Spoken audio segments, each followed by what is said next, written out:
J'avais complètement oublié ce qu'était que la fougue de la jeunesse avec Guy Rock Lee et Metal Lee, et on tombe franchement sur un épisode hyper cool qui n'a pas le même rythme que Shosho, qui était un peu sur un petit côté romance, un peu girly, excusez-moi, rien de sexiste, mais je dis clairement, je pense que les trois épisodes Shosho étaient destinés beaucoup plus à une agente féminine, mais là franchement, on arrive sur un truc hyper cool qui va plaire aux hommes, aux femmes de tout âge.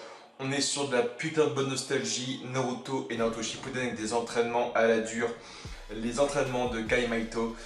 On est franchement sur un truc hyper cool, l'apprentissage des portes psychiques par Rock Lee vers Metal Lee, donc son fils normalement légitime, parce que sur un prospectus, il était montré via des flèches les liens. Et il était dit normalement que Rock Lee et TNT avaient un enfant ensemble, même si c'est assez flou parce que ça n'a pas encore été montré pour l'instant. Alors, via ce prospectus que j'avais vu à l'époque, il est quasiment sûr à 75-80% que Rock Lee et TNT ont eu Metal Lee ensemble, mais à côté, on va quand même garder une marge de 20% pour que ce soit une sorte de fils adoptif. Mais putain, qu'est-ce qu'il y aurait des fils adoptifs dans ce truc entre Shinki et Gaara aussi, tu vois. Après, ce serait marrant que Gaara ait adopté quelqu'un et que Rock Lee aussi, parce que Rock Lee Gaara, tu vois le délire. Donc l'épisode déjà commence avec une intrigue assez sympa, c'est Metal Lee donc qui veut vaincre son track. On sait que Metal Lee est hyper puissant, on l'a vu déjà à l'époque de l'infection du Noué, où le Noué est un peu en train de poser une malédiction sur chaque shinobi. Le Noué avait donc paralysé et rendu maléfique Metal Lee, et sans son track, Metal Lee détruisait Inojin, Shikadai et Boruto. Et franchement, il avait une puissance de psychopathe. On avait même l'impression qu'il avait plus ou moins, pendant un moment, ouvert des portes psychiques inconsciemment. Donc, Metal Lee est largement, et sans aucun doute, un shinobi très talentueux, qui a une parfaite maîtrise déjà des kunai de l'armement ninja, comme Tente. Et il a un taijutsu qui est énorme parce qu'il n'a pas de track, même si ces moments-là sont assez rares. Et donc il va acheter dans un magasin de Konoha un collier qui serait un collier anti-track. Mais vous voyez le délire, c'est donc complètement faux, c'est du fake, c'est donc juste là pour être vendu, comme beaucoup d'objets dans le monde réel qui vont te faire croire à des miracles, alors que c'est juste complètement psychologique. Donc tu vas avoir le collier autour de ton cou et te dire c'est anti-track, donc toi-même tu vas moins stresser. C'est psychologique, et donc Metal Lee va complètement se faire avoir par ça. Et lorsque Rock Lee va voir que Metal Lee compte son entraînement sur un simple objet, Rock Lee va l'envoyer chier. Il va faire bon bah tu me déçois, tu n'es pas prêt pour apprendre les portes psychiques. Essaye de comprendre pourquoi je refuse de t'entraîner aujourd'hui à cause de ton putain de collier, et je reviendrai peut-être vers toi. Et donc c'est là que c'est cool, puisqu'au final on nous dit que ces trois épisodes donc vont apprendre normalement les portes psychiques pour Rock Lee, parce que normalement c'est 3 épisodes si je me trompe pas. Et franchement on se dit ok c'est intéressant, il va apprendre la première porte psychique via son sensei et son père Rock Lee. Mais au final l'entraînement est interrompu dès les 5 premières minutes d'épisode. Et c'est qui va aider Metal Lee à aller de l'avant si ce n'est pas Rock Lee? Ce sera Guy, le sensei de Rock Lee. Et cet homme qui a disparu à la fin de Shippuden parce qu'il est reconnu comme étant le plus puissant shinobi du monde via Madara. Et ça c'est cool parce que ok, tout le monde ne le dit pas, mais Madara l'a dit. Madara a élu Guy comme étant le plus puissant shinobi du monde. C'est donc à ce moment-là qu'on apprend que Guy ne fait donc plus de mission à l'extérieur via sa jambe qui est donc encore complètement détruite. Ça fait environ 15 ans que Guy a sa jambe dans le plâtre, et au final il ne peut toujours pas marcher, il ne peut rien faire. Il est vraiment foutu, sa carrière de ninja est vraiment foutue, elle est en 1000 morceaux. Et franchement c'est là que c'est putain d'intéressant pour la suite des aventures, puisque Guy est en fait professeur à l'académie et il entraîne les gens au taijutsu. Suivi donc de beaucoup d'humour à la Naruto et Naruto Shippuden qui m'ont fait rigoler, comme le Metal Lee qui va porter Guy et son fauteuil pour monter les marches. Ça c'est de la folie à la Guy, Rock Lee, Metal Lee, c'est porter le truc et se dire ok on y va, même à la fin de l'épisode quand ils font ok ça mérite bien 1000-4000 pompes. Voilà, c'est les mecs qui sont des forces de la nature et de l'entraînement, et c'est de l'humour vraiment à la Naruto, c'est ce qu'on avait découvert mais à l'épisode de 20-30, c'est un Rock Lee qui était bourré d'entraînement. C'était hyper cool à voir déjà à l'époque. Et donc on voit aussi que Guy manque complètement de respect. On voit que Guy, quand il commence son cours, déjà c'était super beau. Il est sur son fauteuil, tu vois. T'as donc Shino qui est là.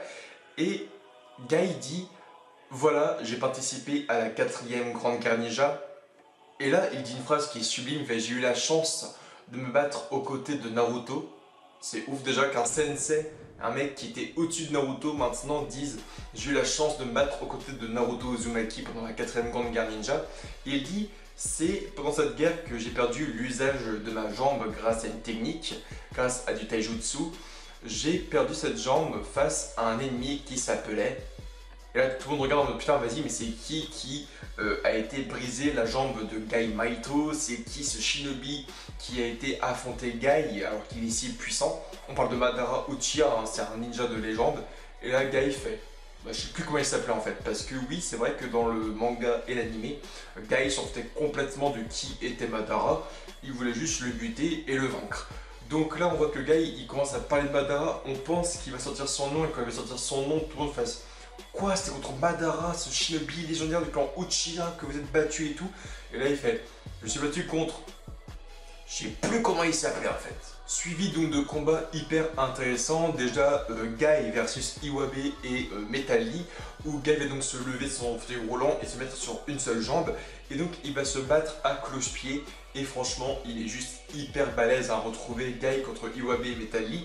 Le combat est pas super ouf, j'aurais aimé voir bien sûr un Iwabe faire un peu de ninjutsu parce que c'est quand même un expert d'automne, mais on était à fond sur quelque chose qui était du taijutsu.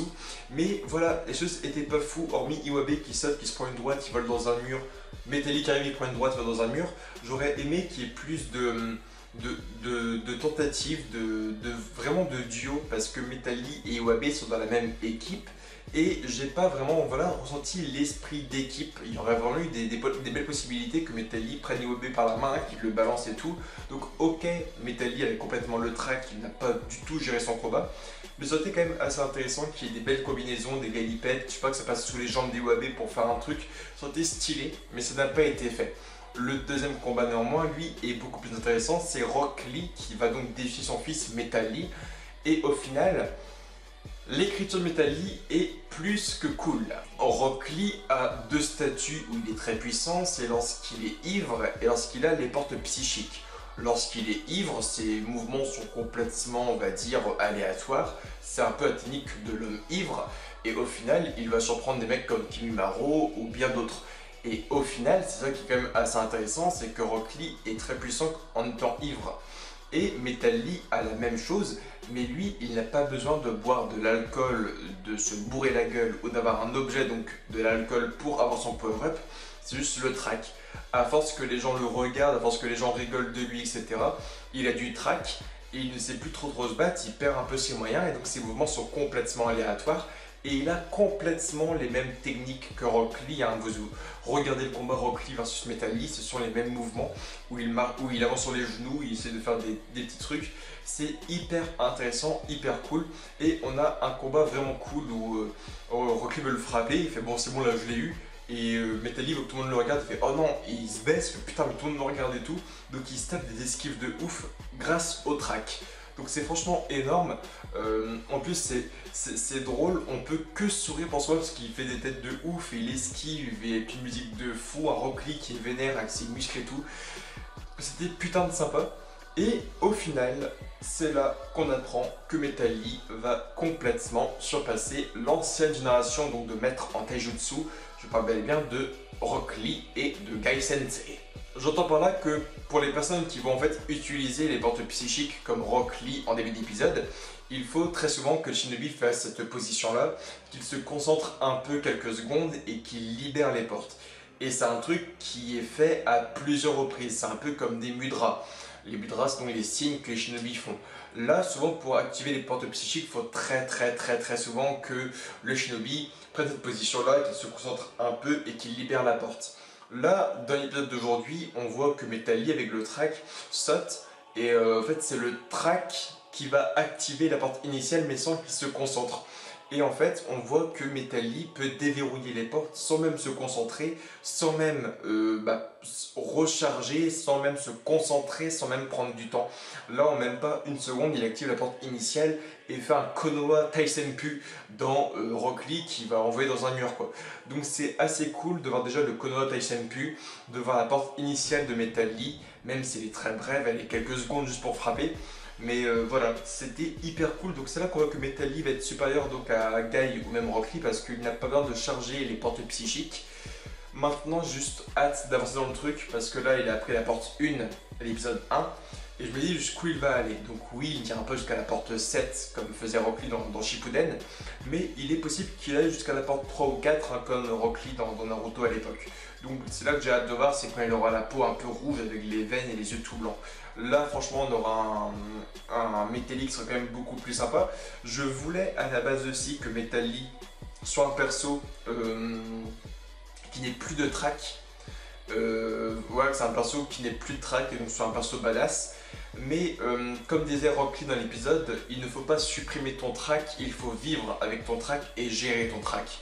Et c'est ça qui va être cool en fait, c'est que Metal Lee ce sera un personnage qui sera super drôle, qui va nous faire marrer et qui sera badass par moment, via son track. Et voilà, ce truc là, ça va être cette mentalité de se dire non, non, n'efface pas ton track, vis avec ton track.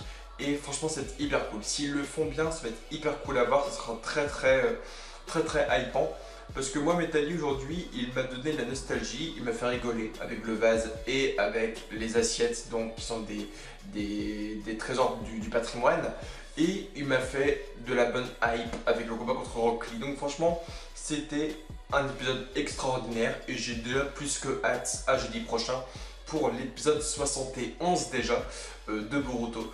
Donc sur ce, je vous dis à bientôt, vos avis en commentaire.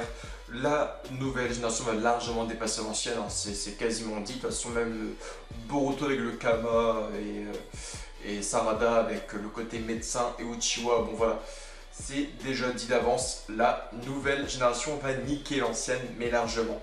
Il manquerait plus que Shikadai maîtrise du futon, avoir une arme futon comme Temari, et on aurait une génération de psychopathes. Et j'ai hâte de voir Shinki un peu plus. Enfin, franchement, on a des générations de fous. Donc, je vous aime fort. À jeudi prochain et Jana.